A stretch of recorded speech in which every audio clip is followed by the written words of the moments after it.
Welcome back to my play of Final Fantasy 14. We are now... My headset is stuck somewhere? Okay. We are now returning to Midfilia after defeating Shiva and figuring out how that summoning procedure worked, because that was a new one. And seeing what else is up with Golemald and still students of Baldesion. I need answers. I really need answers on them. I'm worried. So we're in the patches after A Realm Reborn. Let's carry on.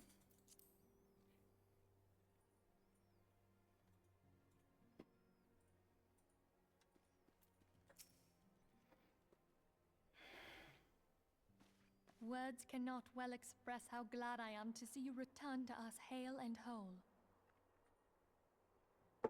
Needless to say, I am most eager to hear your account of that which occurred in Kurthis, assuming you're ready to speak of it. With the most words I can muster, because I'm confused. Excellent. I shall summon the others at once.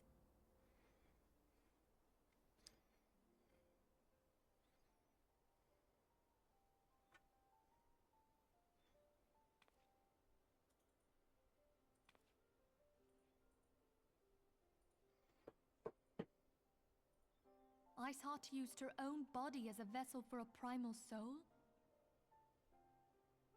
Master Louisoix's writings make no mention of such a possibility. Can we be certain this entity was a primal? I don't know. As certain as we can be that good King Mogglmog the 12th was a primal, I should think. Both were ostensibly summoned. Let's not quibble over definitions. Of more concern is the implication that Iceheart retained her will, even after she was possessed. We are talking about a mortal, wielding the power of a primal. It can't possibly be that easy, can it? There must be some sort of sacrifice required. Or maybe she's just special? What qualities this woman possesseth, I know not. But full sure am I that she was groomed for this role. Few are privy to the secrets of summoning, and but a single party standeth to profit from their dissemination. Well, I wouldn't presume to comment on how the lass came to know about summoning, but I will say that what she summoned was a primal. The readings were the same, or near as damn it. Strange as it all sounds, it's really no different from what you've faced before. Then mayhap it is time that we re-examined our previous encounters. Pack your things, Ida. We're going back to Gridania. Yes, sir.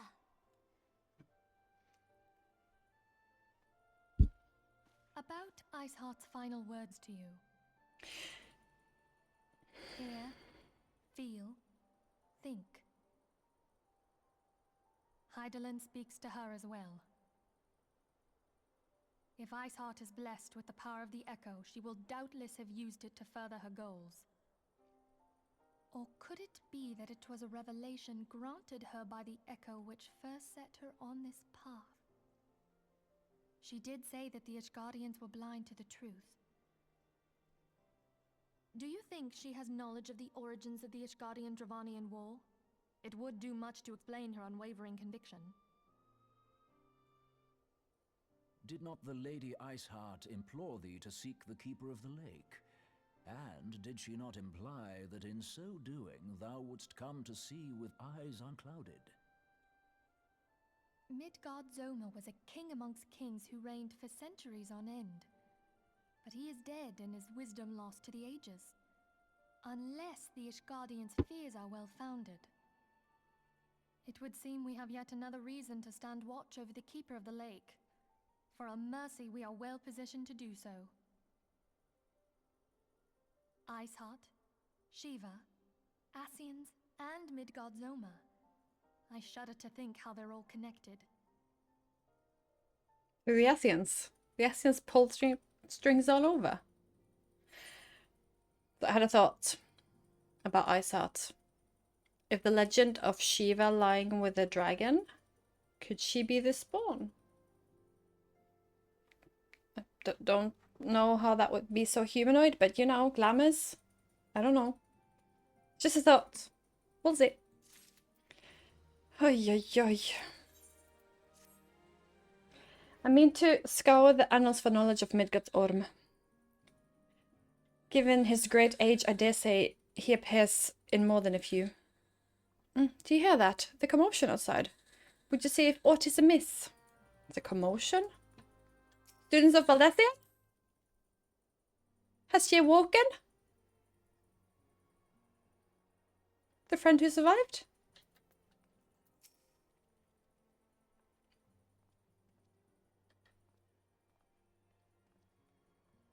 Stabo, 'tis well that you are on hand. We have a problem. Roaille has escaped. How? How could you let this happen? Ah, 12. It happened shortly after the Immortal Flames took her into custody. She had been placed in a dungeon cell ahead of her coming trial, but apparently the accommodation was not to her liking. The Techni was found slain along with 2 guards. It's plain she received inside help. Duh! Citizen report seeing a Roaille quitting the city via Gate of Nold with a bloodied spear in her hand. She makes for Castrum Meridianium, I am certain of it. With her fate in Eorzea as good as sealed, what recourse has she but to flee to her imperial masters? Even as we speak, Captain Ilbred and the first are hot upon Royale's heels. Pray make haste to clamp Bufog and join the hunt. Oh, I will hunt her down. This is not okay.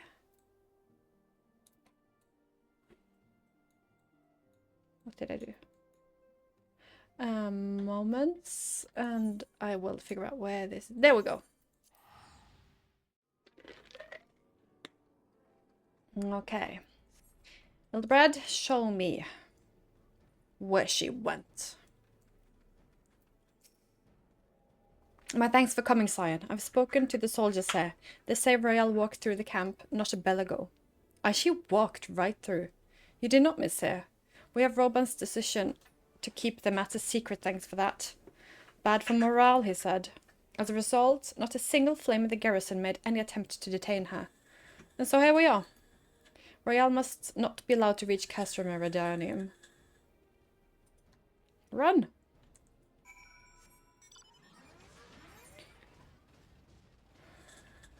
Why not just poop? Oh. Can't poop and run at the same time. It's so annoying.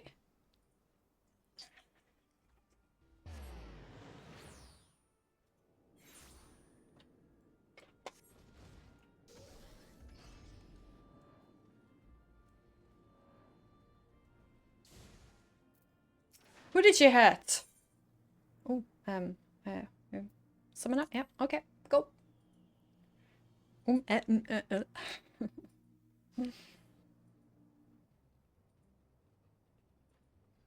This wretch was with Roaille. He threw himself at us as his mistress might escape.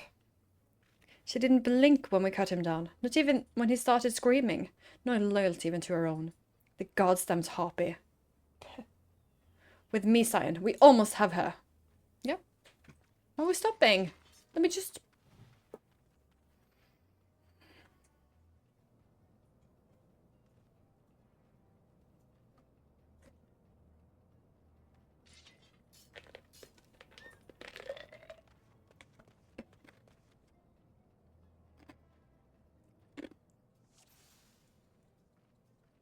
Where is she?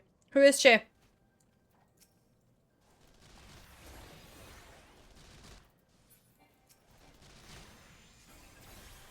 There she is. Okay, AoE's no point because they're too scattered. We'll just start at one end then.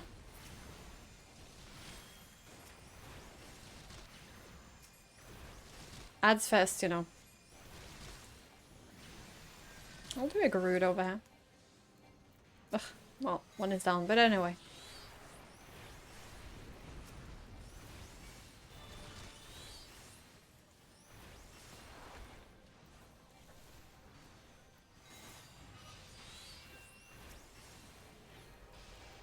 Enemy reinforcements. Look sharp, man. It's worth AoEing soon. Maybe a little bit.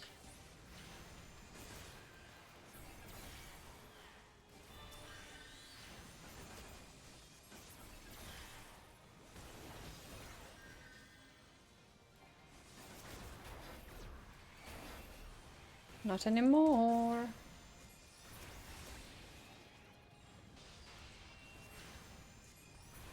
More. Garuda!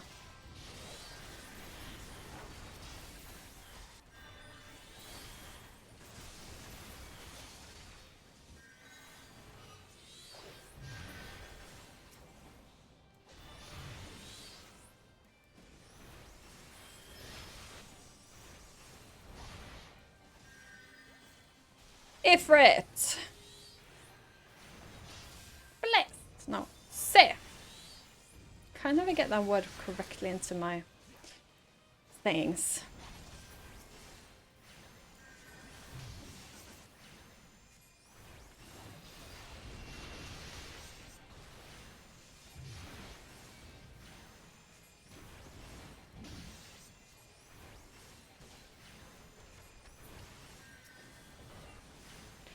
It's on her now. I'll do a Garuda.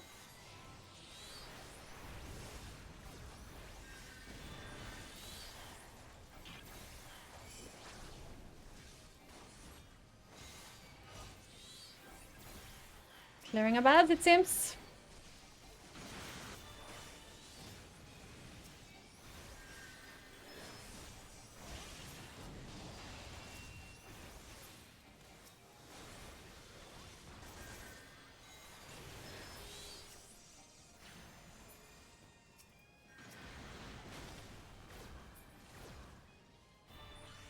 Ha.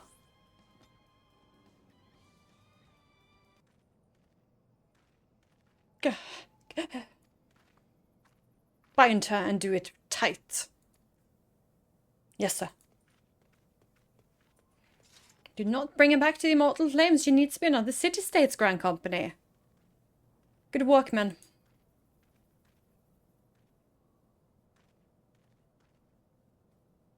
She and her imperial cronies pushed up close, but we were better. Behold, a respected officer of the immortal flames. People looked up to you as one of the Order's founding members, one of its pillars. It saddens me to see you have fallen so low. What would you know of low, you spoiled little lordling who has never known any want? People such as you take the wealth and birth for granted. You think it's your God's given right to rule over others. You know not of our plight, the injustice that we low-born Ishgardian must endure.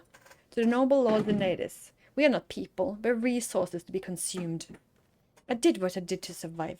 Stealing, killing, even whoring myself. It is no fault of mine if fools imagine me a paragon when I joined the flames.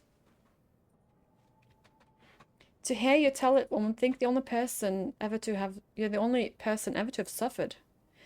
In case you had forgotten, Robert himself was born into poverty, as was I. We lived hand to mouth, with little more than the shirts on our backs. Hunger was our constant companion.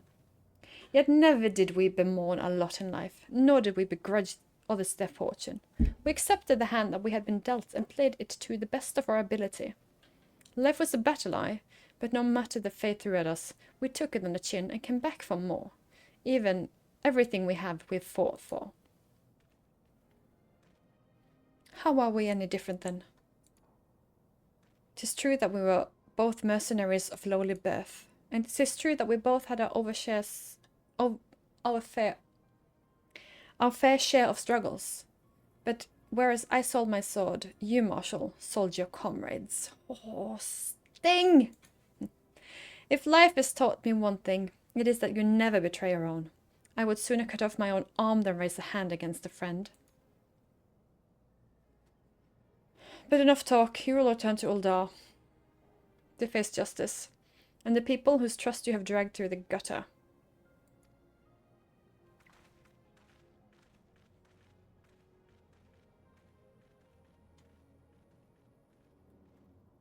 Well, if we don't have proof now, then we'll never have proof.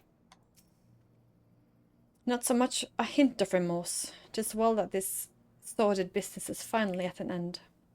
Our friend's betrayal cuts deeper than steel. We must hope that we have chosen our own allies more wisely than Roban chose his.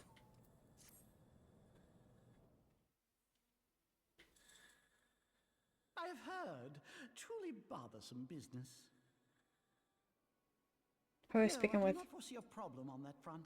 The main concern is Roban. There is no telling what the brute might do. Have the blades watch him in the flames day and night. You may leave the Sultana to me. I shall personally attend her grace.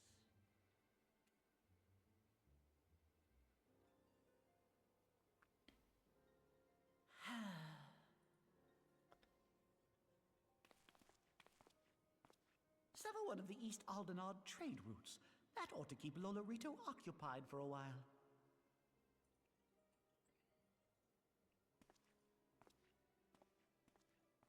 Nanamo Ul'namo. For my sake, pray be a good little Sultana to the last. Roban!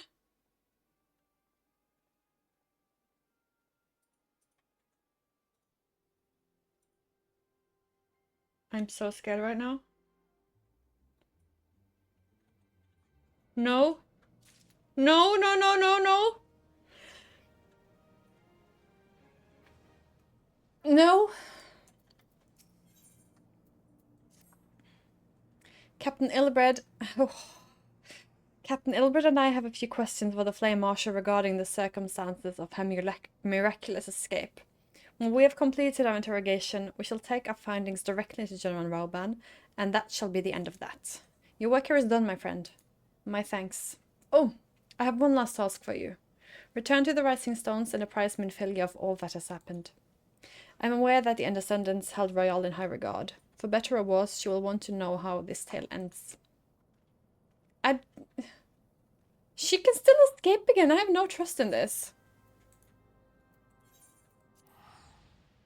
Bollocks.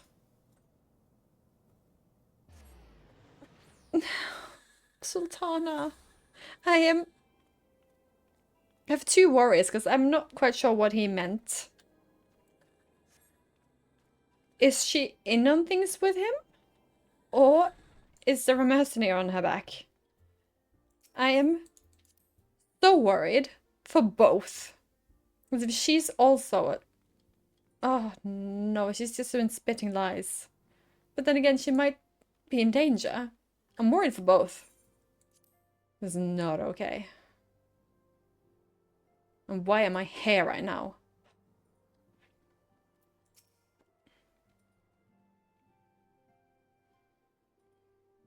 Welcome back, my friend. I have already received word from Alfino. To think that Flame Marshal Huayu was the Garlean agent. I know not what to say. Royale. Together with Roban, Eline lent us much-needed aid at the time of our order's founding. She was particularly passionate about the need to tackle the primal threat. When we discussed the subject, her eyes fairly shone with determination. Whatever else she may have been, I choose to believe that it was her true self with whom I spoke then. But now is not the time to dwell on such matters. I have an important announcement to make regarding our effort to defeat the Ascians. We shall begin as soon as everyone is assembled. Fine, but I'm still struggling that last clip.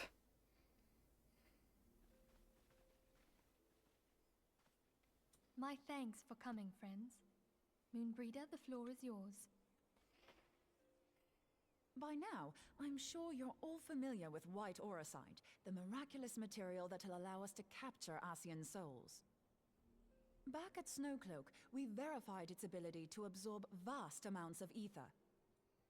Alas, it leaves something to be desired in the area of stability. The stone can only store ether for a short while before expelling its contents. In addition to auricide's inherent limitations, we must needs be wary of our enemy's strength. Our foe draweth upon an infinite wellspring of power. Even should we succeed in entrapping him, the stone will not long contain his wrath. Meaning that, if we want to kill the swine, we'll have to be quick about it. 'Tis our belief that an Ascian soul may be permanently undone, if smitten by a sufficiently concentrated burst of pure ether. The only trouble is, we can't say for sure how concentrated the burst needs to be. Without knowing how much ether an Ascian soul is composed of, we're basically guessing. Our sole clue lieth in thy struggle with La Habrea. During that encounter, Hydaelyn bid you forge what she called a Blade of Light, a weapon which took the form of a luminous stream of energy. Based on your description, we believe the blade with which you vanquished your foe was composed of ether. Admittedly, your victory proved ephemeral, as La Habrea was able to use a crystal of darkness to flee into the space that lies between our world and the void. The fact remains, however, that Hydaelyn placed the means to destroy the Ascians in your hands. Be that as it may, it would be unwise to assume that she will do the same when we next encounter such a foe. Quite so, my lady. We must needs find the means to forge our own blade of ether, one to equal that which Hydaelyn did benevolently bestow upon her champion. That is all well and good, but it seems to me that producing such a blade will require a prodigious quantity of ether. Whence will it come, pray tell? Oh, what if we had two pieces of white orosite? One to trap the Ascian, and the other to store the ether for the blade.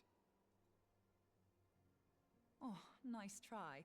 But it's as I said, the stone won't hold ether for any length of time. We'd still need to collect the stuff there and then, sorry to say. And therein lies the rub. Finding a way to create the blade whenever and wherever we choose.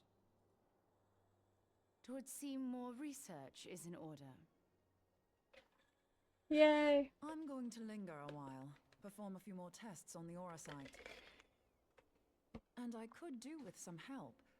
Urianger, why don't you lend me a hand? Mine apologies, but I am required at the Waking Sands. Lady Minfilia hath given me sole charge of the premises. 'Twould be unseemly to leave them unattended. Sole charge, you say? So you're basically alone there, then? Well, that settles it. I'll just have to come to you. Take a hint, girly. It's getting too much now.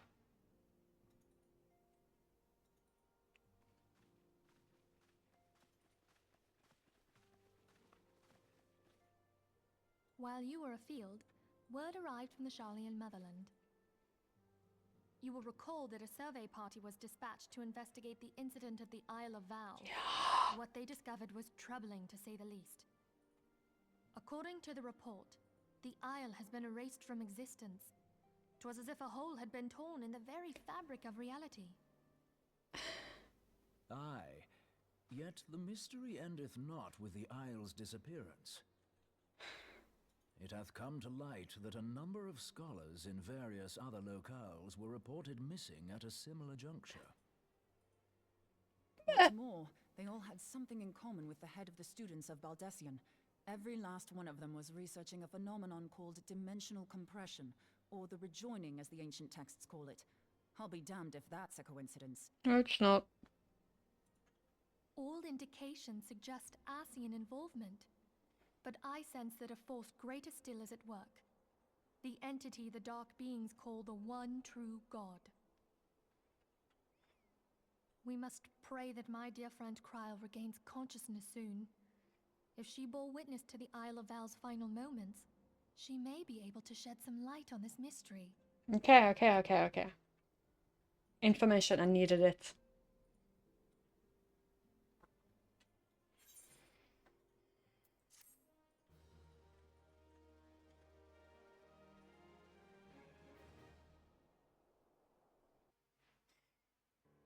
No, I'm scared to watch.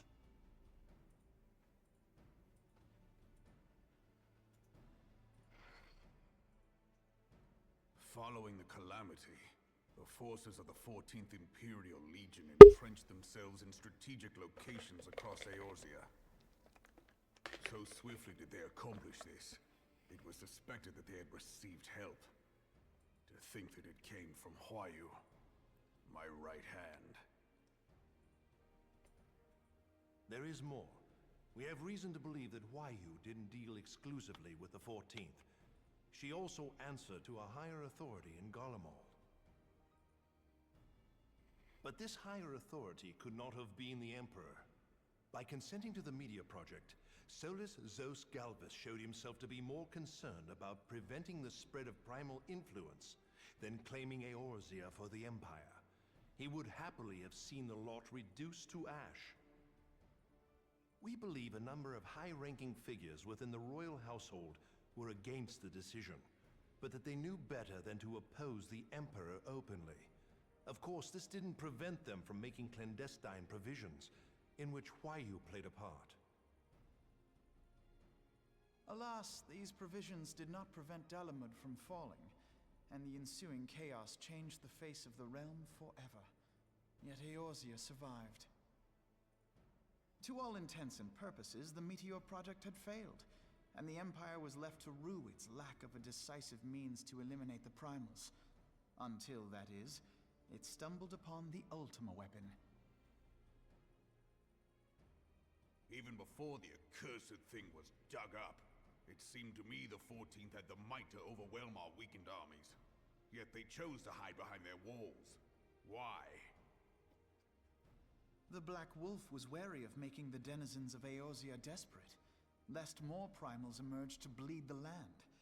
The discovery of the Ultima weapon, however, emboldened him to resume his war of conquest in earnest. But there was one in Garlemald who believed that Van Belsar's actions were premature. One who stood higher in the Imperial Army's chain of command. He ordered the Legatus to halt his advance, only to find that the Black Wolf had slipped its leash, and that the 14th now acted alone. In a bid to bring Van Belsar to heel, he used the agent he had planted in Ul'dah prior to the Calamity to undermine the Legion's efforts. A man who outranks Van Belsar, yet opposed the late Emperor's decision to annihilate Eorzea. This could only be the former High Legatus of the Garlean army, now known as Emperor Varus Zos Galvus. Varus. So he was Huayu's true master. Likely. But one of several in actual fact.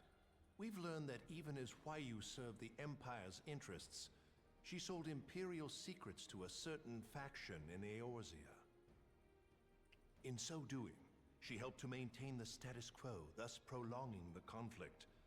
Considering who stands to profit from war, it isn't hard to imagine who her other masters were. Can we take him down? 7 hells! You mean to say that she was a double agent? Triple? Triple, if you consider her services to Van Belsar and the new Emperor as separate.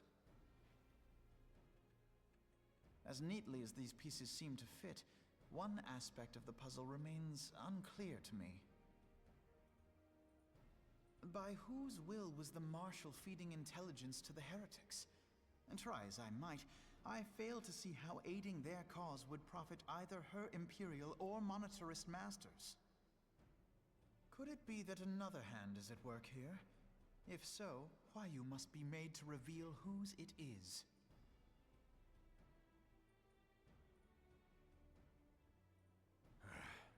Not only have I lost a trusted friend, now I must interrogate her as a stranger. Not a pleasant task, I grant you, but a necessary one. Unless we weed out the ivy, root, stalk, and stem, it will simply grow back. I know that full well. Those closest to Huayu have already been detained, and I will question them alongside her. General, pray keep in mind that there may be unwitting abettors among them. All will be treated fairly. On that you have my word. Those who are innocent have no cause to fear. You have ever been a friend of truth, General. I hope the unpleasant task of weeding out falsehood will not detain you too long. Though it be for the sake of Eorzea, doubting one's comrades is poison to the soul. And with that, I take my leave.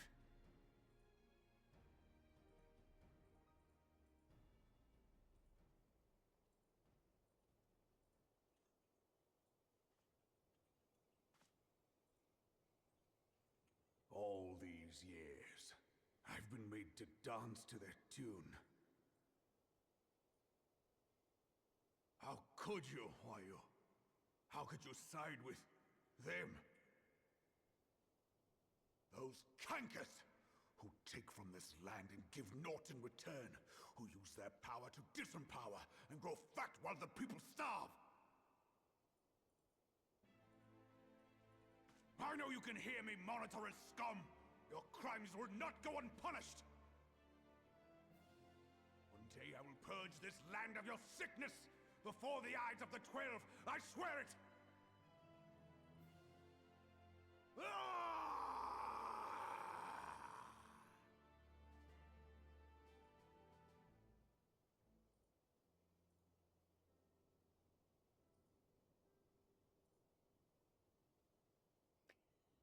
I shall have no further need of you this day.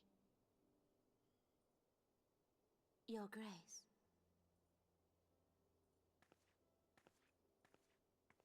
Let her eat her cakes. I fear that not even mine own chambers shall remain private for long. Has the situation grown so grim?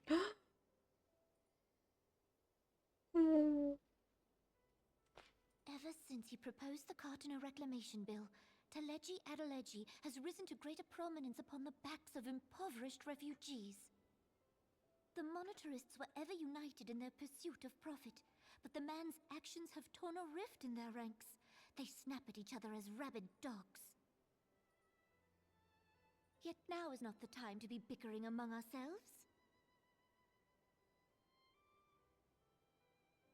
If this bickering is a threat to law and order, might you not have grounds to dissolve the syndicate? Doubt it. Would that the solution were so simple, Admiral.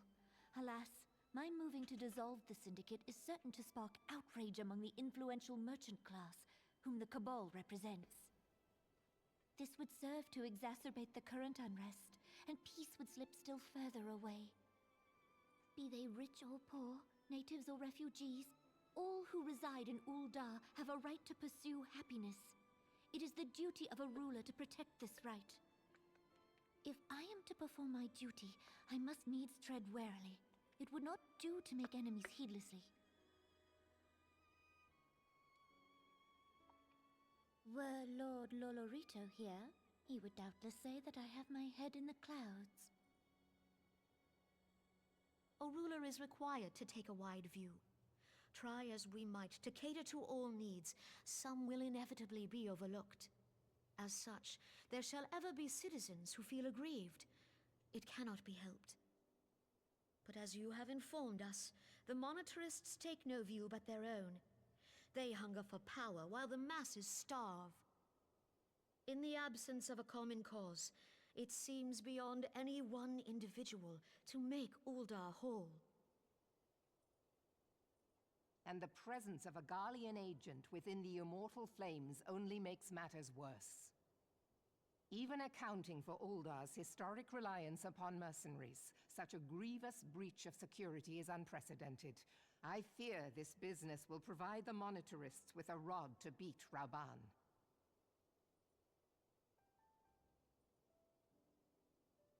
Eorzea can ill afford for the Immortal Flames to be dampened now. Ere long, the Garleans will turn their ravenous gaze toward our lands once more. If we are to resist their might, our nations must stand together. Yet for this to happen, our nations must be whole. Cannot be done to improve the situation in Ul'dah.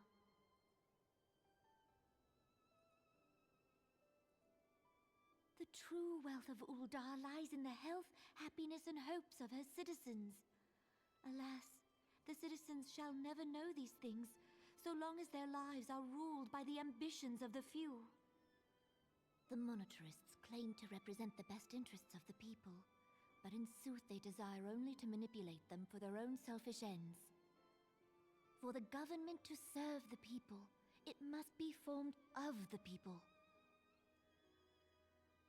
For Ul'dah to move forward, it is not only the Syndicate that must be dissolved.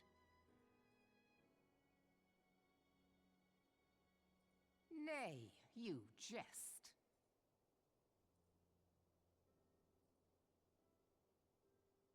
My friends, it was for no other reason than to make known to you mine intent that I requested your presence here.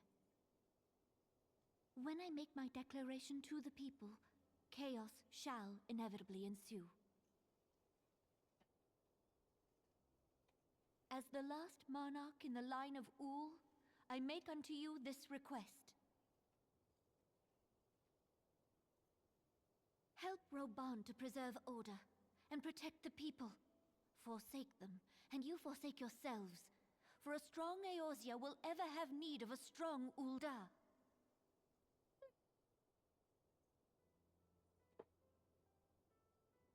Your Grace, are you certain of this?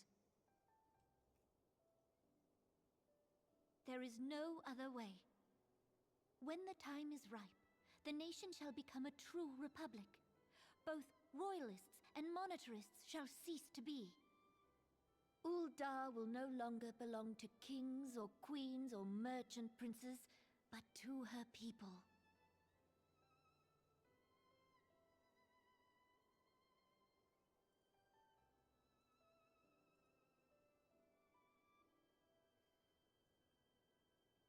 Roban, forgive me for casting aside all that you have toiled for in my name.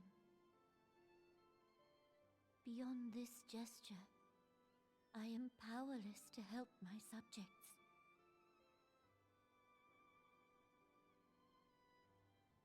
I get what she's saying. But is this the time to basically get a civil war in Ul'dah with so many enemies on our steps? But also the enemies are in the Syndicate, so we need to dissolve them. We can't dissolve them without abdicating. Oh, sweet, sweet Sultana. I'm so heart-stricken for you. I get it. But anyway, that was the end of the patch. That is not stopping us. I need to know what's happening in Ul'dah. I'm a bit calm more on the students of Baldesion because we are getting information about that everything is gone except for the one unconscious. We have defeated Shiva, but I'm so worried about Ul'dah right now, and Garlemald, and stinking new emperor, and poopsicles all over. We must fight! Let's go!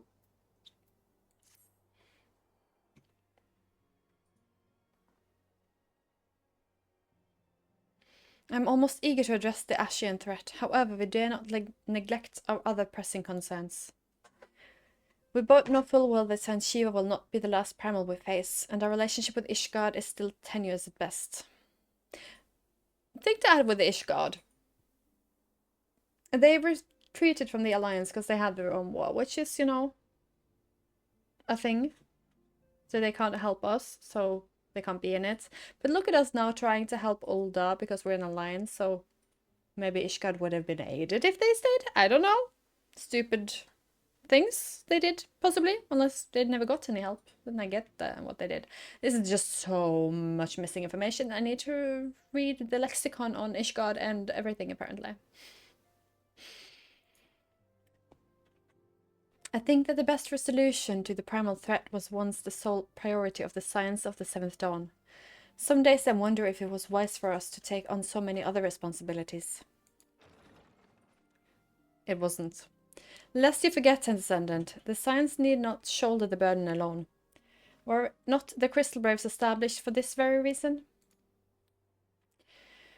True, we are presented with multiple problems. However, we have all the resources we need to address them in turn. Staba in particular are ever steadying hand, who I trust will continue to support the Braves. To what do we have the pleasure? Have there been further developments regarding the situation in Ul'dah?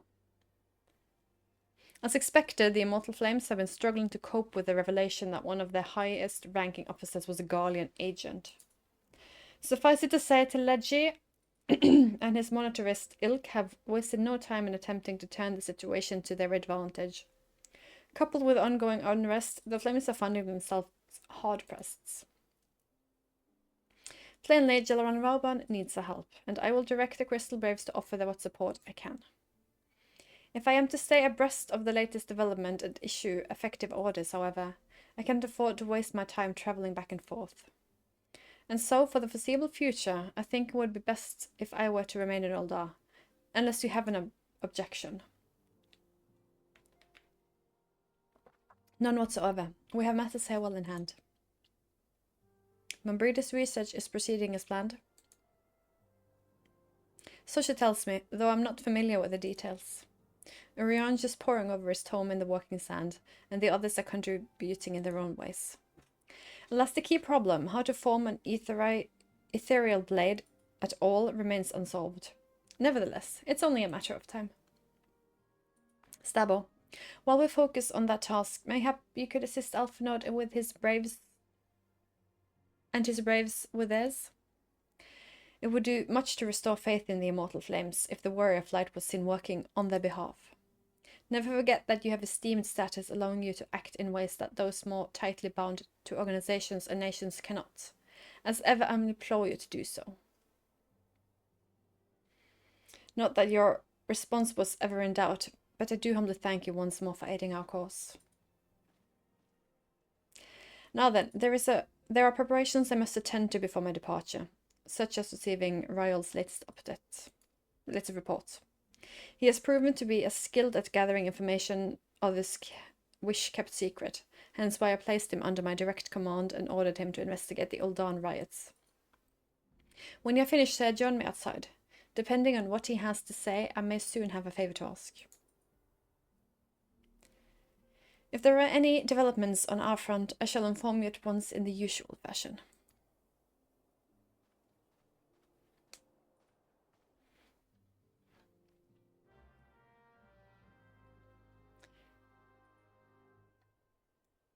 Good intentions is the name of this quest now.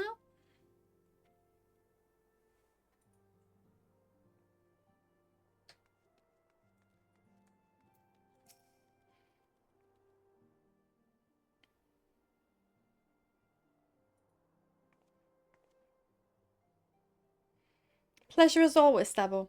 I'll be escorting the commander to Ul'dah. You'll be escorting him, I take it. Actually, I had another task in mind for her. If you would be so kind as to repeat your report for her benefit.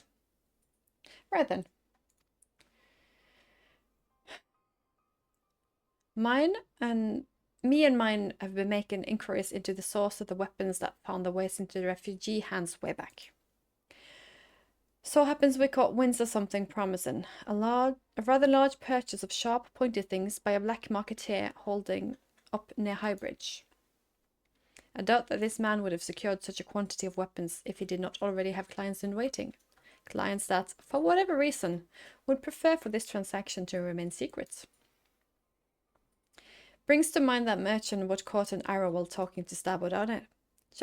Generous fellow. He was doing doling out swords and spears to the downtrodden and disgruntled. Which isn't to say that these clients have the same mischief in mind. But if you want to be sure, it might be prudent to intervene before they collect their goods, savvy?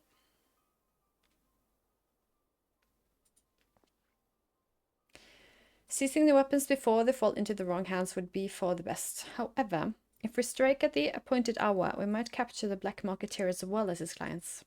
What say you, Stabo? Then it is settled. Rendezvous with Captain Ilbred at Highbridge and intervene with the exchange when the exchange takes place. Now then, if you would excuse me, I must leave for Ul'dah. I expect good tidings.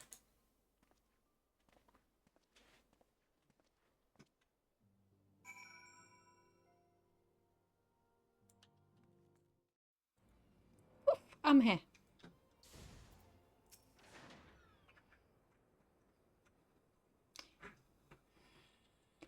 I swapped gear while flying, so my transmog is like half and half. Ah, Stabber, my scouts have been keeping a close eye on the black marketeer, and it would seem that his guests have arrived. It would also seem that he has hired more than a few men to stand guard, common thugs of no consequence, but they nevertheless pose a threat. Even so, I feel compelled to apologize.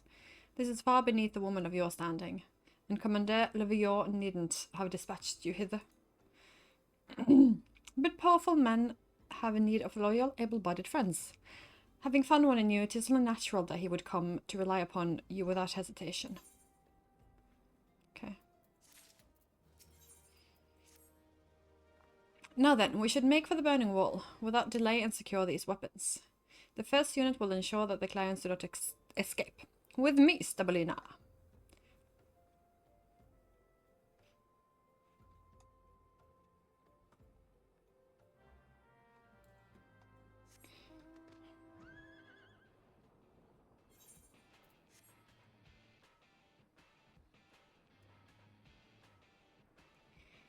The burning wall is hither.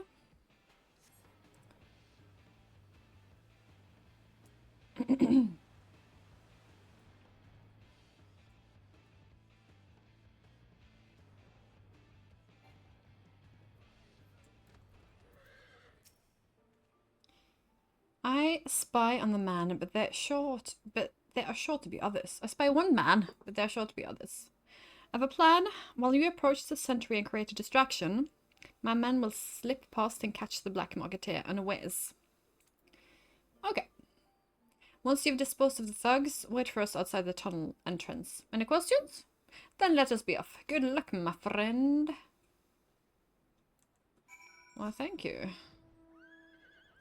I get to do distractions. I like it. I like it a lot.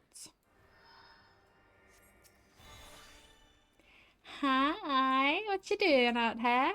Who goes there? An adventurer. Don't fool, you should have never come here. Ah, yes, I should.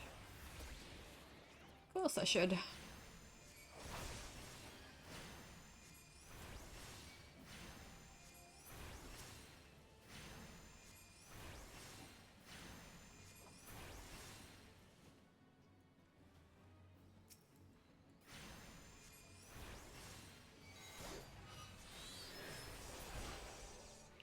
If it's smashed. No, Titan, I mean. Of course I mean Titan.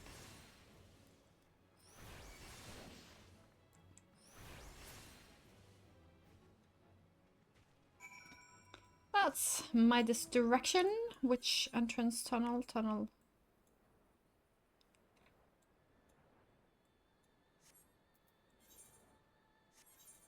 Ah, it's in the fate.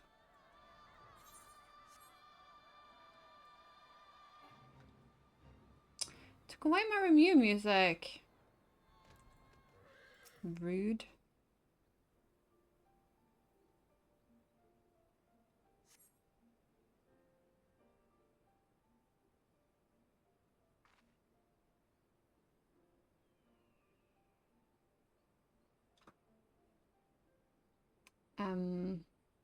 I don't understand. But what's this all about?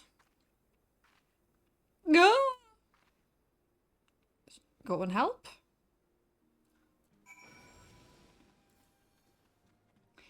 I was like, are they taking so long? I need to investigate to see if they need aid. Oi. What happened?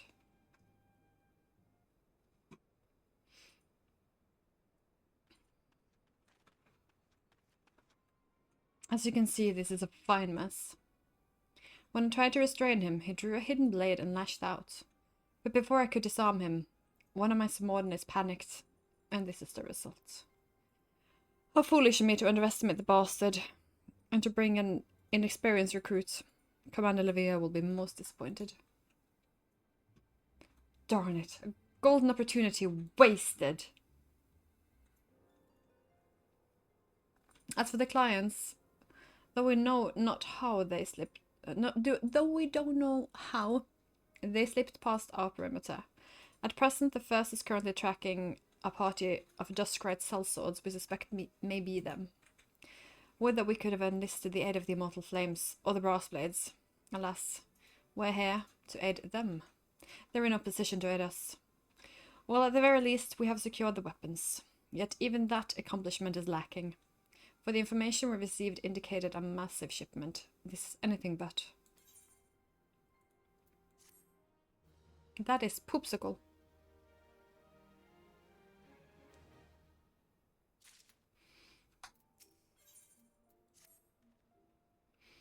I will join the first in the hunt for the Duskrite sellswords.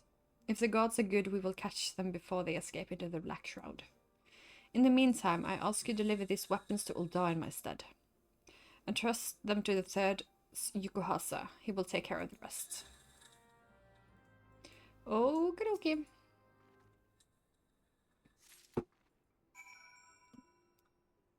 Go to Ul'dah. With the Royal Promenade, I guess? Or in the Adventurers Guild?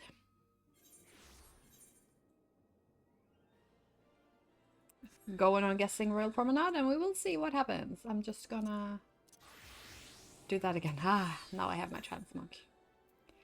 Ah.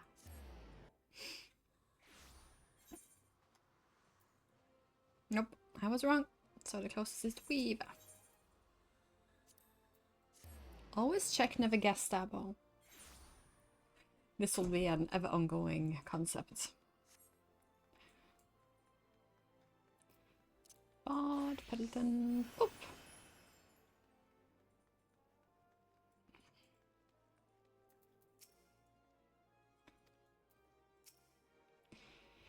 Ah, the Warrior of Light.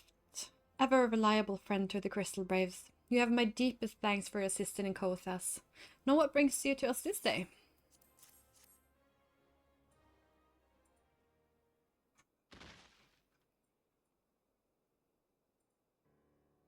A gift of weapons from certain black marketeer. Courtesy of Captain Ilbred, you say? Understood.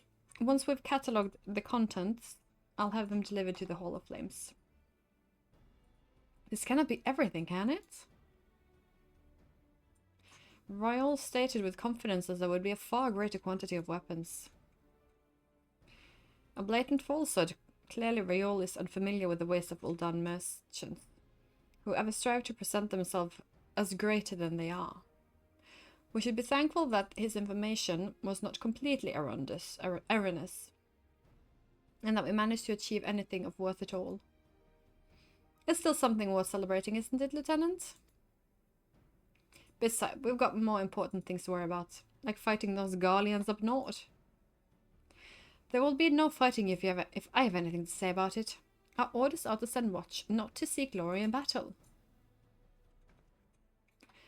If you have no further need of us, then I shall take my unit to the Carillion processing plant.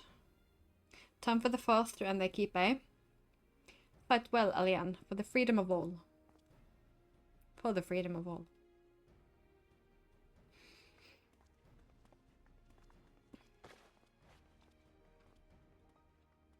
Excellent work as always, my friend. Rest assured that the Immortal Flames will hear of your contribution. Until we meet again.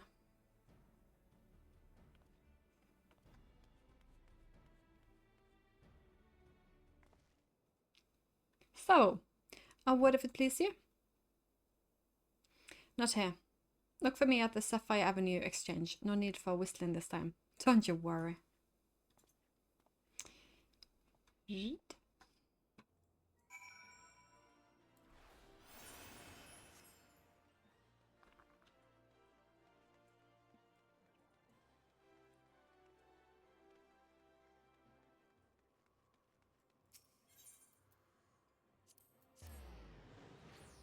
Might have been faster just to run there, didn't it?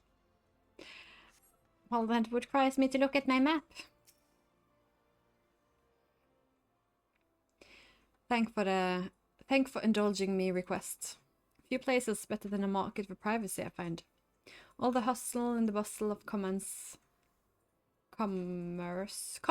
means most conversations go unnoticed. I'll get to the point. On the Burning Wall, when you and the captain interrupted the exchange, What happened? Tell me everything. Leave no detail out. Why? That's not quite how they first told it. These Duskrites that they were chasing. Latest word is that we lost the trail. But you never saw them yourself. Not before the fighting started and not after. Something went right. I don't know what it is, but I can feel it in my bones.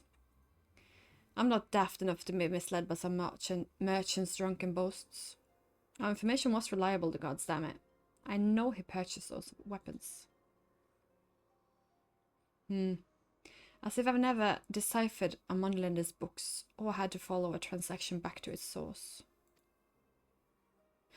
Did plenty of that back in the bravest were getting started, believe me.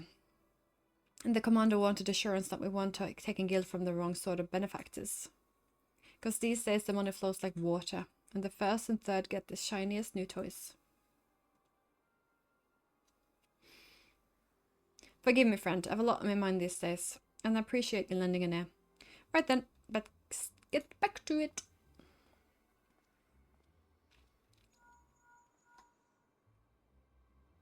Stabo, can you hear me? It's Tataru. Your presence is urgently requested at the Rising Stones. Please come and see me as soon as you're able. I surely will, Tataru. I'm now worried that there are also a spy in the Crystal Braves, though. Ugh. What are you hinting at? Is wrong. I am sad. It just started. We can't already have problems. I say nay.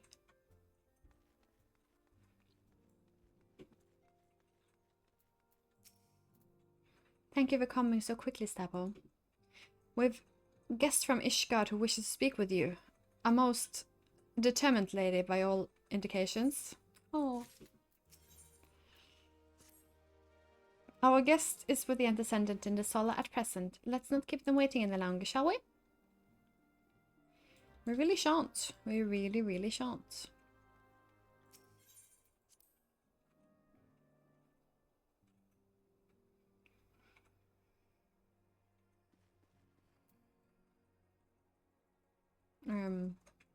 Yeah, yes, she is. I was just blind, apparently. We have a guest from Ishgard who wishes to speak with you. I believe the two of you have met. We have.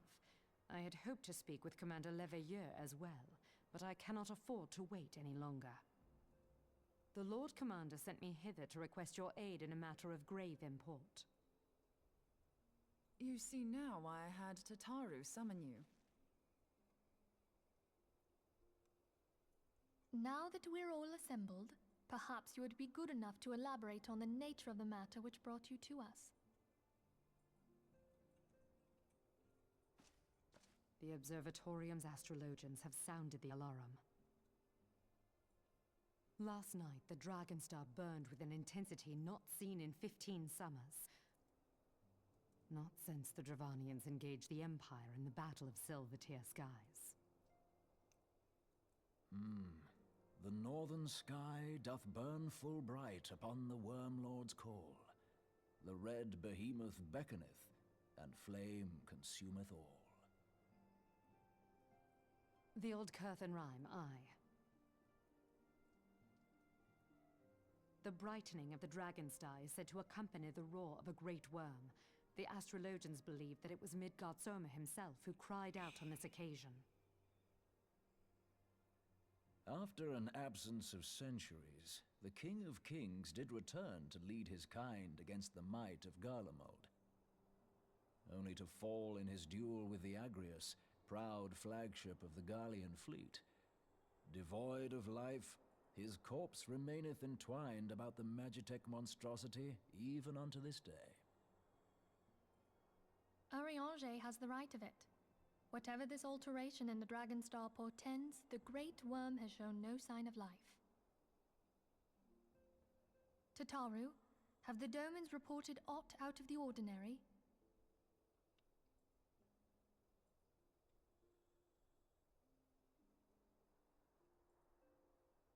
Correct me if I'm wrong, but if MIDGARDSORMR had roared, wouldn't we have heard it here in Revenant's Toll? Roar is but a figure of speech. Dravanians can communicate in ways beyond our ken. It is for this very reason that we are forced to look for signs in the heavens. We cannot say with any confidence that a great worm roared at all, much less that it was MIDGARDSORMR. Only by directly examining the Keeper of the Lake can we be certain. However, it will take too long to gain the Holy See's approval to dispatch the Temple Knights. Therefore, Sir Emric would entrust this task to you. Do you accept? Of course. We knew you would not disappoint us. Now, if you would excuse me, I must return and assist the Lord Commander. We have precious little time to prepare. To prepare for what, pray tell? When a great worm roars, his brethren cannot choose but answer. We prepare for battle. I want to help them.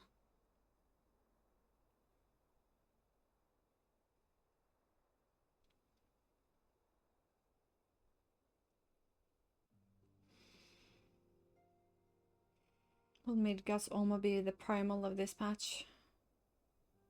Please no. Forgive me if I state aught which you already know, but I would ensure that you understand the nature of your destination. As Oriange stated, what we now call the Keeper of the Lake is the wreckage of the Argus, former flagship of the Imperial fleet, and the corpse of the worm responsible for its destruction. 15 years ago, as the next step in his campaign to subjugate Eorzea, Gaius attempted to seize control of Modona. So massive was his forces that although his victory was a foregone conclusion. But an unlikely ally came to Eorzea's aid that day. MIDGARDSORMR, a legendary guardian of Silverstar Falls, burst forth from beneath the waters of the lake and led a host of dragons against the Garlean airship overhead. In what would later become as the Battle of Silverstar Skies, the Great Wyrm felled countless airships before engaging the Argios. In the ensuing struggle, the flagship's Cerulean engine failed and it tumbled into the lake below. Yet the victory came at a great cost. The explosion which followed claimed the life of the Great Wyrm itself. That same explosion transformed Silverstar Falls into a desolate wasteland it is today, draining the lake of its waters and crystallizing ether for malms around. Yet a remnant of the lake remains, and at its center a constant reminder for that fateful day long ago. In accordance with Sir Emric's wishes, our Dom and Alice have been standing watch over the Keeper of the Lake. It will be wise to speak with them before investigating the wreckage yourself. Be careful, my friend. We know not what dangers awaits you within. Now then, let us not neglect our own task. There is much to be done, and precious little time to do it.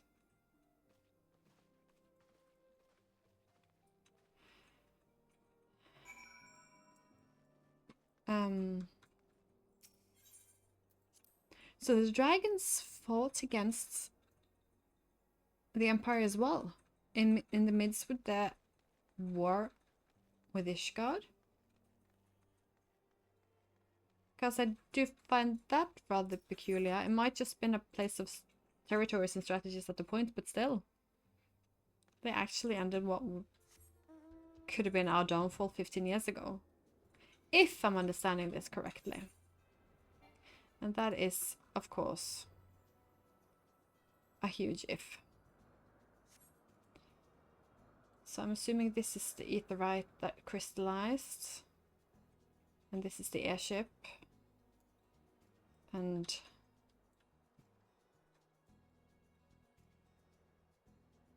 what's MIDGARDSORMR's corpse then? Am I just daft in not understanding that? Oh, he's swirled around. Oh, probable.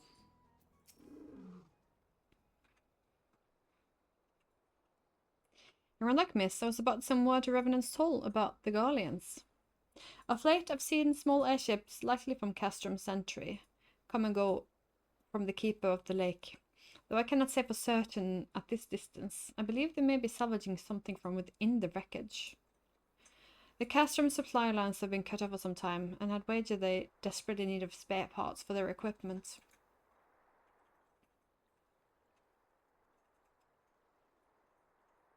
So it's true then. The Ishgard honestly fear that the worm might rise again. Well, from here, that seems rather unlikely. But if it's assurance they want, you've no choice but to inspect the corpse in its entirety. Easier said than done, given the creature which inhabits the wreckage, and the aforementioned Garleans who won't take kindly to your presence.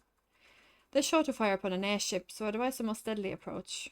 Take this boat and a few of your comrades to the base of the Argias, and then climb to the top. That's the only viable approach, I'd say. Dungeon? Oh, I am so smart. Will it be NPC or will it be signed? We will see. I'm both sad and glad when I get the NPC option, because it's like, yay, I can do it right now and at my own pace and try to learn things. But it's so slow. So yeah, we're gonna just do it last time and I will talk to you at the boss.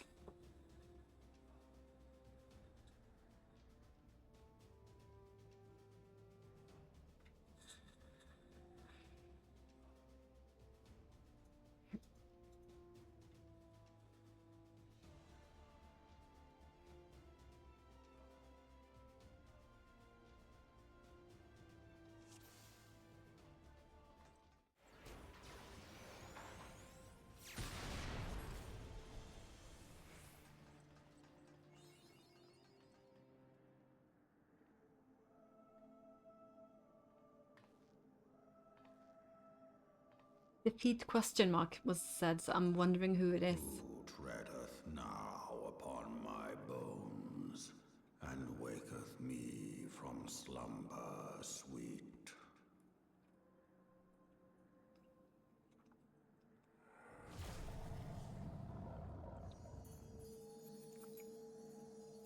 Nope.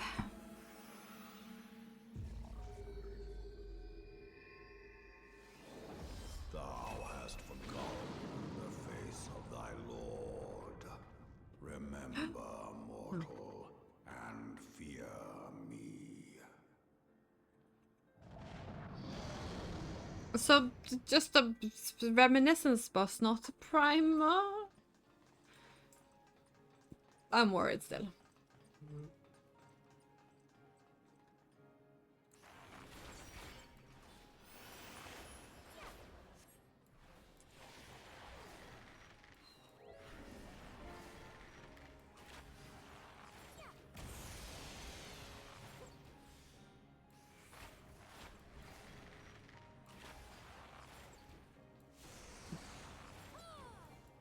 They turned their backs to and I was about to panic that I didn't, but it worked all alright.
bit annoyed that I signed a bard. I forgot to switch back to summoner. It's fine, but yeah.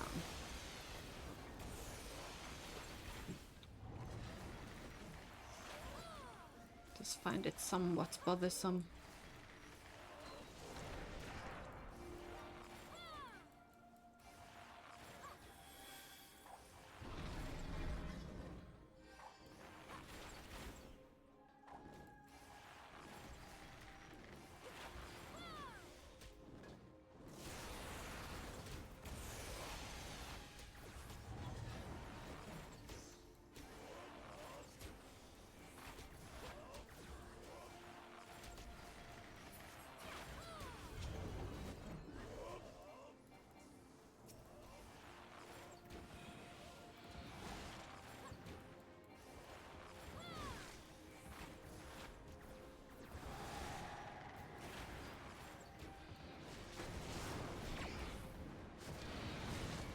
Like, it's not even possible to run that fast. To know where the adjacents be on it already.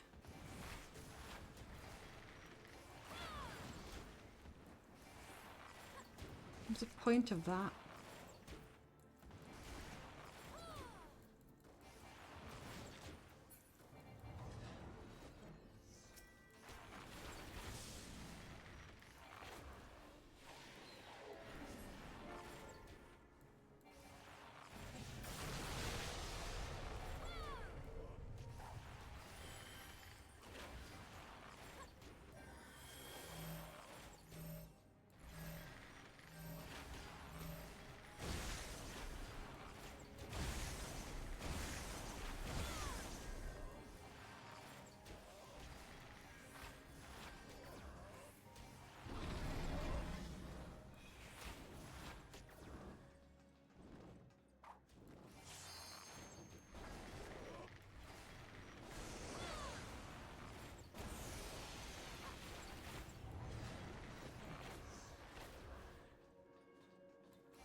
Okay. So you just didn't know that.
What is this mirage of MIDGARDSORMR?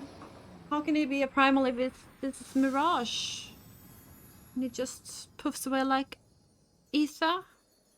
I'm so confused, but he wasn't summoned, I hope.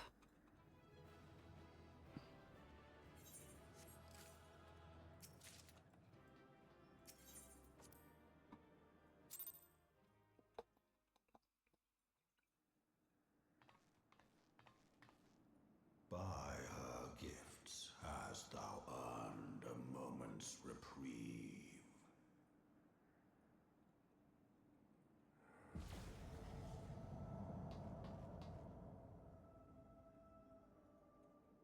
Speak, mortal, and I shall listen.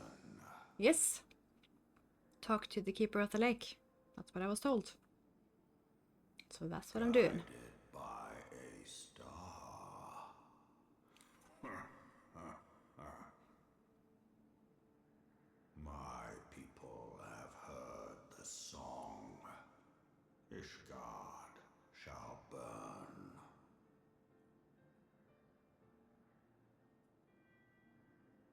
Sons must answer for their father's misdeeds. We do not forget. We do not forgive.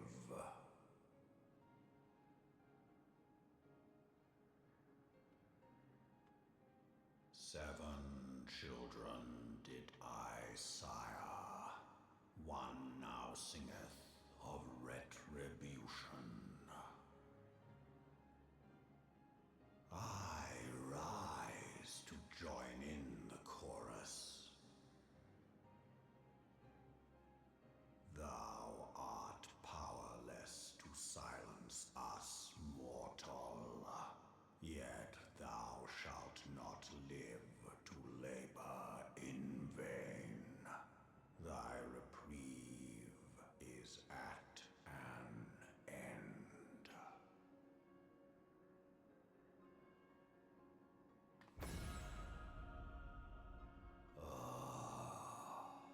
Trickery is thy shield. This frail, ignoble creature is not gifted, but chosen. Can be gifted as well. Hearken to me, Hydaelyn. I remember, and I consent.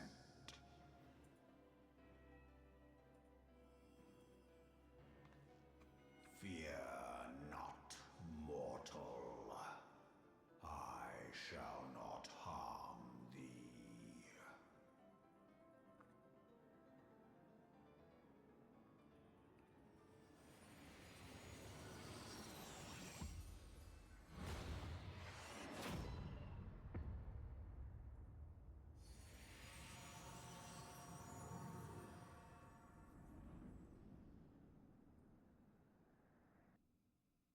What? I'm back.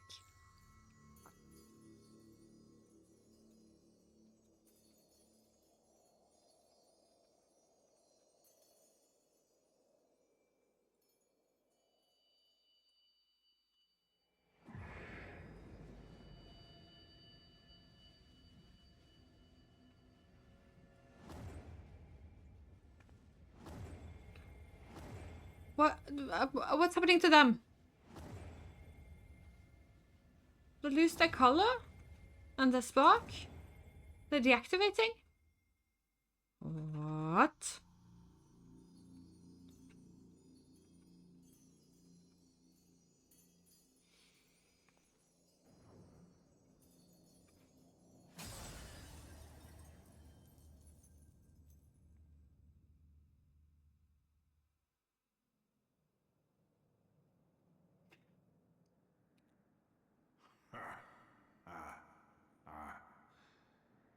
Mayhap thou thinkest me an oath breaker.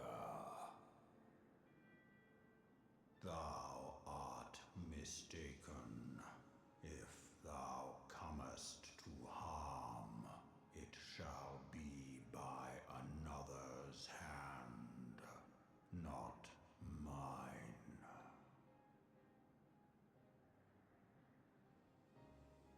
I did but strip thee of thy mistress's feeble blessing. Thou didst profit much by her grace, but no more. Do not approve.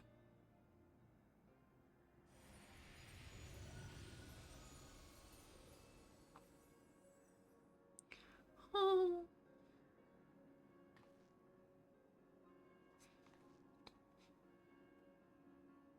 The covenant binds me to thee. What? I don't want it. I shall watch, listen, and wait. So that's the last of his spawn, is that what he's trying to say? Fight and struggle, if it be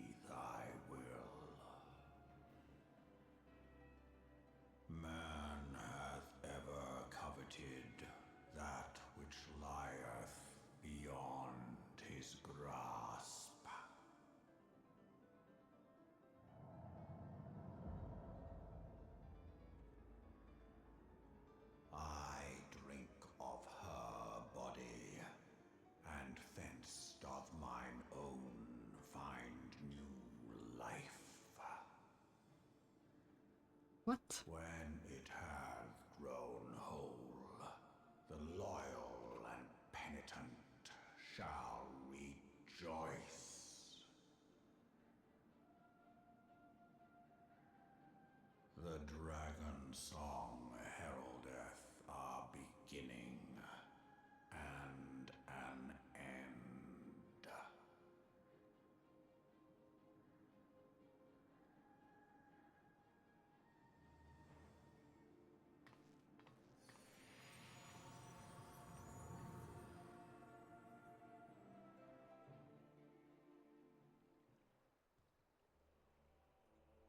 You may summon MIDGARDSORMR by selecting the corresponding entry within your minion's guide under character in the main menu. So he's a minion? That is cool, but I am very confused.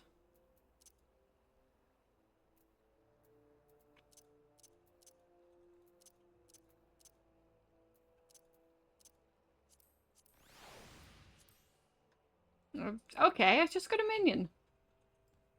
What in the actual? I was beginning to fear the worst. Were those explosions I saw? Ah, but you shouldn't waste time talking with me. Alphanol has a message stating that you are to return to the Rising Stones at once.